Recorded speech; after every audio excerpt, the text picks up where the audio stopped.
you to look beyond the device, look beyond the obvious.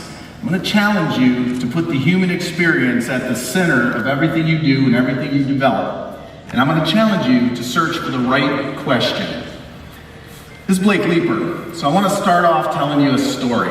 So I want to tell you a story about Blake Leeper. Like most little boys and little girls, Blake was just a bundle of energy, full of hopes, full of dreams, and some pretty big goals. But unlike most little boys and little girls, Blake was born with a birth defect which caused him to have his legs removed below the knee as an infant. Doctors said he would never walk.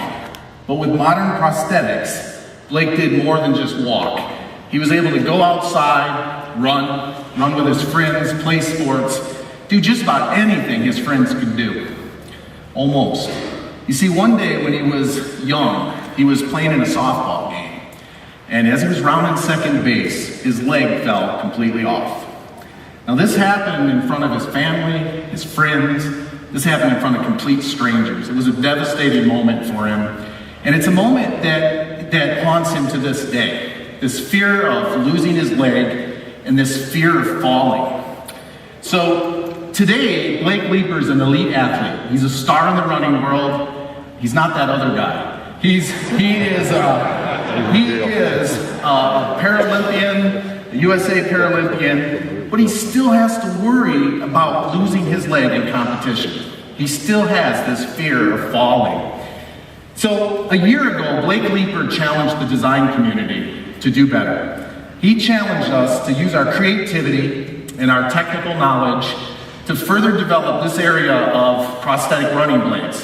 He challenged us to help him on his journey to become the first USA Paralympian to compete in the able-bodied Olympics in 2016.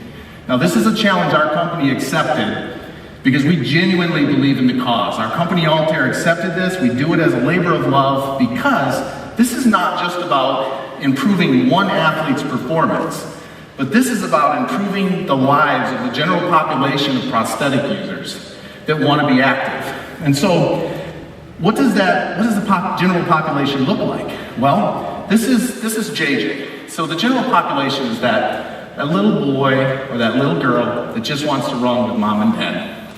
It's that military veteran that just returned home with a new disability, and now he or she has to cope with it both mentally and physically.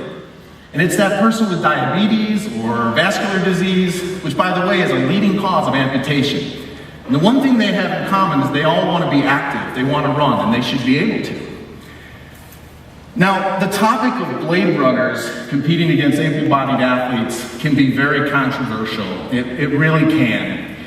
And I believe that sometimes we become so fixated on the device, and in this case, the blade, that we overlook that there's a human being with a disability on top. We become so mesmerized by the carbon fiber and the springiness of it and the cost. And this thing is technical and it's cool and it's obviously given the person with no legs an advantage. You see, we become fixated on the device and we forget that there's a human being with a disability that has to adapt and overcome amazing challenges every time they put a set of blades on. So our approach was really simple. We needed to focus on the human being and look beyond the blades. That didn't mean we didn't understand the blades. We've got a technical team back in our office that is all over it. We understand the blades. But to truly understand the human experience and the human need, we needed to look beyond it and push the boundaries with prosthetic blade development. And so we pulled together a team, a multidisciplinary team, and we had some rules. They had to be open-minded. They had to go into this with fresh eyes. So they needed to go into this project with no preconceived notions, no opinions, no prejudice, no negativity. They needed to go in not thinking they had the answer. And they needed to go in and be willing to be wrong. And that's important.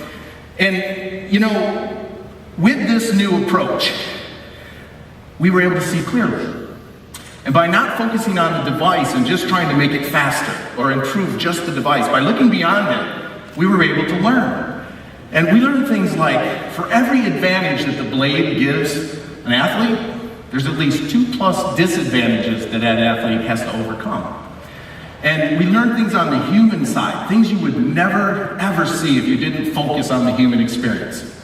Things to do with health and psychological matters. So, to give you an example, we know with Blake Leeper and many others, but especially Blake, he is putting his short and long-term health at risk because he's adapting to the device instead of the device adapting to him the way it should be. And, Blake is not symmetrical like most of us. And in Blake's case, he's got one thumb that's a little bit longer than the other. So he's adapting an asymmetrical body to symmetrical devices. And this causes him to sometimes do unorthodox things, works muscles that maybe he shouldn't. He puts stress on his back, on his hips, and it shouldn't be that way. Blake's adapting to the device.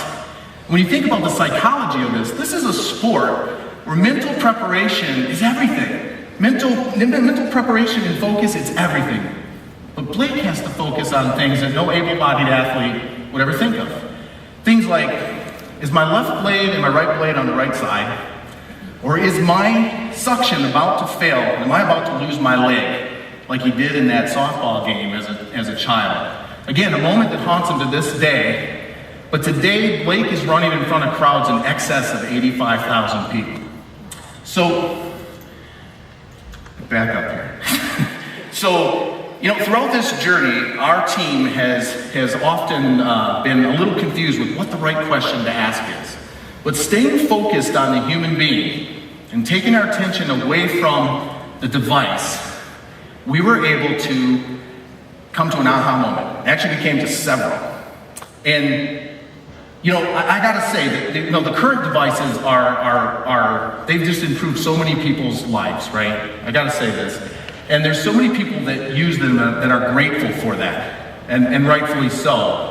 But the interaction between the device and the human being is in need of improvement. The experience is in need of improvement. And we came to an aha moment that with Blake, with all the challenges and all the obstacles that he must overcome, we had a super athlete amongst us, and it wasn't about making him faster, but it was about making him equivalent. Now, this was a key moment, and we realized this by focusing on the human being. And you have to imagine what this moment was like for Blake Leeper, because this was a moment that Blake realized that the team behind him was not there to make him faster or give him an unfair advantage, but the team behind him was there to level the playing field. We were there to improve the experience. We were there to give him equivalency so that he could do what he does best, run fast and win.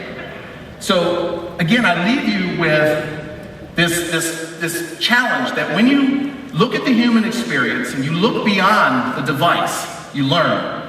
And when you learn what the right question to ask is. And in this case, with Blake Leeper, we learned that it's about equivalency and not about mastering the device. So with that, I thank you. And if you didn't see the lab space that we have in the back, I know it's late now, but I hope you did. We'd love to hear your opinions on this. We'd love to get feedback on you. Follow Blake Leeper on the road to Rio 2016. Thank you.